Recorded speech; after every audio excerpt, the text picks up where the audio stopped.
વડોદરા હરણી boat કાંડ case મામલે હાઈકોર્ટમાં સરકારી રિપોર્ટ રજૂ કરાયો। રાજ્યમાં ચાલતી અન્ય બોટ સર્વિસને લઈ રિપોર્ટ રજૂ કરાયો।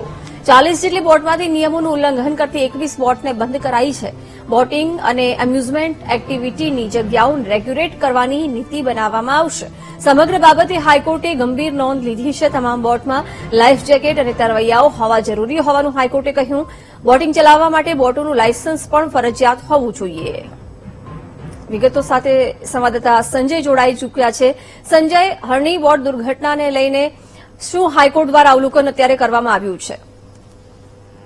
બિલકુલ જિજ્ઞાસા, પૂરા રાજ્યની અંદર ખૂબ જ દુઃખભરી ઘટના જયારે બની હતી ત્યારે હરણી બોટકાંડની અંદર 12 વિદ્યાર્થીઓ અને સાથે કે શિક્ષકોના મોત થયા હતા।